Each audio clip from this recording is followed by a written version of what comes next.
Can Brazil's COP30 summit get climate negotiations back on track? Can Brazil's COP30 summit get climate negotiations back on track?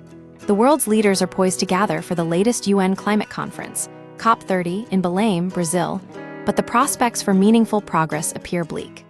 A decade after the landmark Paris Agreement, the 1.5 degrees C target is slipping out of reach, and even the less ambitious 2 degrees C goal is looking increasingly distant.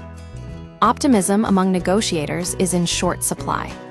The current trajectory, a looming crisis based on current national pledges, known as Nationally Determined Contributions, or NDCs, the United Nations Environment Programme estimates that the world is on track for a warming of 2.3 to 2.5 degrees C by the end of this century. This level of warming carries severe consequences, including irreversible damage to oceans, forests, and polar ice sheets, potentially triggering tipping points with cascading global impacts.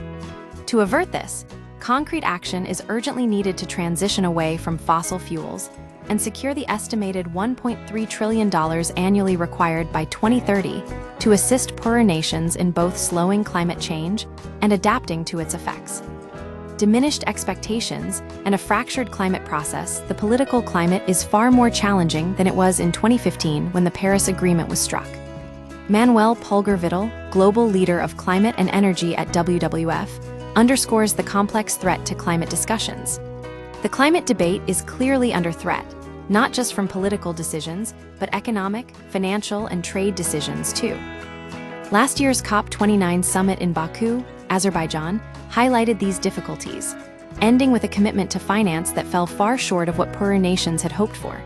Consequently, faith in the COP process has eroded, prompting discussions about whether the current model is fit for purpose. Obstacles to progress. Geopolitics, economics, and shifting priorities, several factors impede progress.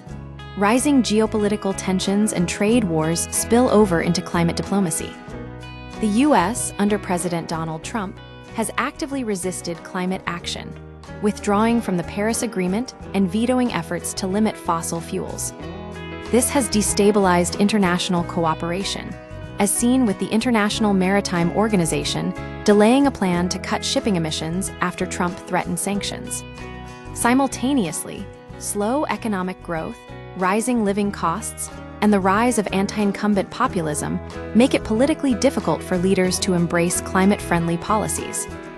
Brazil's role, controversies, and pragmatic approaches as the host nation, Brazil, led by President Luiz Inácio Lula da Silva, who campaigned on protecting the rainforest, faces its own challenges. Despite his commitment, Lula's administration has approved new roads in the Amazon and oil exploration in the Amazon basin, prioritizing next year's elections. The decision to hold COP30 in Belém has also proven controversial. Limited hotel space has resulted in soaring accommodation prices, forcing many NGOs, diplomats, and businesses to seek alternative lodging like tents and shipping containers. Additionally, UN limitations on accreditations raise concerns about reduced civil society participation, while oil and gas lobbies, with greater resources, may have more influence. Finding solutions. Coalitions and local initiatives, despite the daunting obstacles, some signs of positive momentum are emerging. Concerns about insufficient leader attendance have been alleviated by last-minute travel decisions from figures like Keir Starmer of the UK. With multilateralism faltering, Brazil's reputation as a bridge builder could prove vital in holding the climate diplomacy process together. The Brazilian presidency is taking a pragmatic approach, prioritizing the implementation of existing agreements over grand pronouncements. Instead of pursuing headline-grabbing deals, Brazil aims to facilitate concrete actions. Thomas Hale at the University of Oxford suggests focusing on the growing climate actions taken by cities, regions, and companies, coalitions of the willing, which can drive significant progress, even in the face of global deadlock. Blockers like the US can sit on the sidelines, but that's not where the groundswell of action is, and it's not where the real COP action will be, states Hale. We aren't going to see an international decision at COP that will move us forward radically, but it can still provide the framework for a lot of positive initiatives to arise.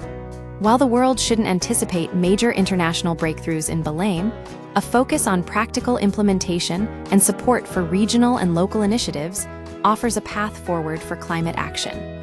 The future of the planet may depend on it.